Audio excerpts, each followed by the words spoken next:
उन्होंने कहा मैं जरूर आऊंगा। और इससे पहले जो जन सुनवाई थी उसमें आए एमएलए साहब और उन्होंने कहा कि मैं दोबारा भी आऊंगा। तो एमएलए साहब, मैं एक दो चीजें आपके सामने रखना चाहता हूं।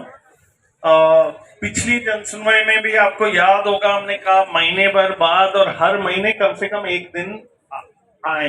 यहाँ गोदारा साहब जी ने जो बात रखी, वो कह रहे हैं कि राजसमंद तक दूर तक आते हो, आप खुद ही आओ, आप फोन नंबर लाओ, आप आधार कार्ड लाओ, लेकिन महीने में एक बार कैंप लग जाए यहाँ तो फिर राजसमंद आने की जरूरत नहीं है, भीम तक आएंगे। और ये पहले कहा था होगा, और आज मैंने सक्सेना साहब को भी कहा कि ये बहुत जरूरी है, क्योंकि किराया लगा के राजसमंद जाए, वहां कोई मिले नहीं मिले, कैंप का दिन क्लियर है, मिलेगा और हम लोग अपना टाइम बना लेंगे आने के लिए। तो ये एक चीज हर ब्लॉक में जरूरी है। देवगढ़ में एक बार महीने में हो जाए, भीम में एक बार महीने में हो जाए। ये दूसरा है कि आप नहीं थे, सक्सेना साहब ने बताया कि अभी सीएम की बजट घोषणा थी।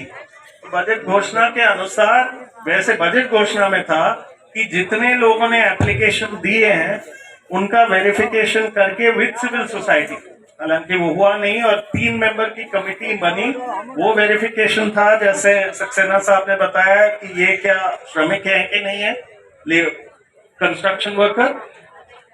दूसरा वेरिफिकेशन होना था स्कीम्स का, और 3 महीने में पेमेंट होना।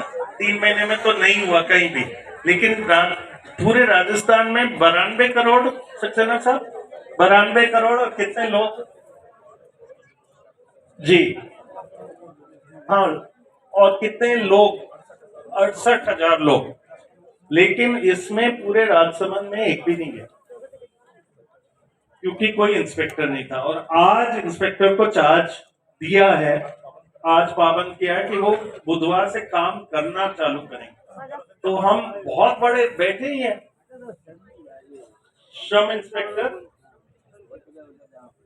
तो कोई एक भी स्कीम नहीं आ सकता है यदि ये। तो सीएम साहब की जो बजट घोषणा है उस पर काम अब चालू होगा, या तो वो कैसे, किसको कैसे कुछ मिल सकता है? नहीं, ठीक है साहब, खैर वो स्टाफ कम है तो इसीलिए बाकी स्टाफ है, और इन्होंने किया भी है कुछ व्यवस्था, तो वो आगे हम बात कर लें। लेकिन अभी तो एक ड्यूटी है कहीं ना कहीं कि सीएम की बजट घोषणा वो कहीं किसी ना किसी तरीके से उसकी पूर्ति हो।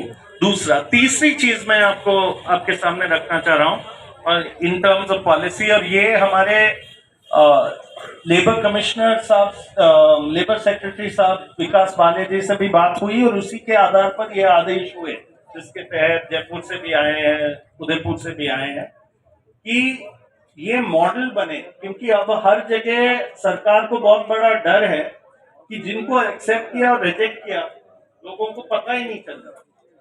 तो एक एक्सेप्टेंस लिस्ट, रिजेक्शन लिस्ट की फ्लेक्स बन जाए हर ब्लॉक में, वो लोगों के सामने दिख जाए, लेबर किसको लिया नहीं लिया और किसकी स्कीम में एक्सेप्टेंस रिजेक्शन हुआ। तो वो आज भी हमने इनसे निवेदन किया है कि आज भी फ्लेक्स छप सकते हैं और वो आ जाए तो लोग अपने आप देख सकेंगे, क्योंकि कईयों को पता ही नहीं। पता होने के बाद इनका ये है कि ये अपनी अपील कर सकते हैं यदि रिजेक्ट हो गए।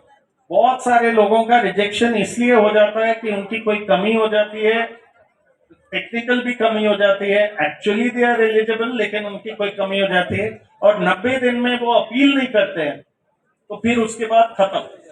उसके बाद उनको तो वापस अप्लाई भी करना और ब्लॉक हो जाता है।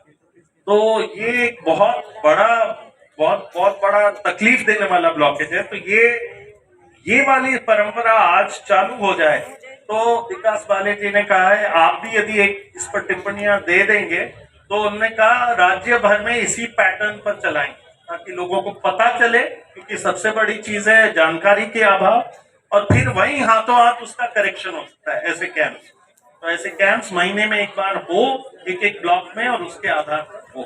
तो ये 3 चीजें बस मैं इस समय आपके सामने रखना चाह रहा था। लोग, बहुत सारे लोग यहाँ भीड़ लगाए हुए थे एप्लीकेशन लिखने के लिए, हमने रोका कि ये शुरू कर ले, फिर ये जाएं और अपने एप्लीकेशन लिख लिख के और यहाँ आके बोलें और हम सुने और इस कार्रवाई को करें। एक चीज इसमें थी कि अपील के लिए 30 दिन का ही टाइम है, लोगों को तो पता चला दे दें।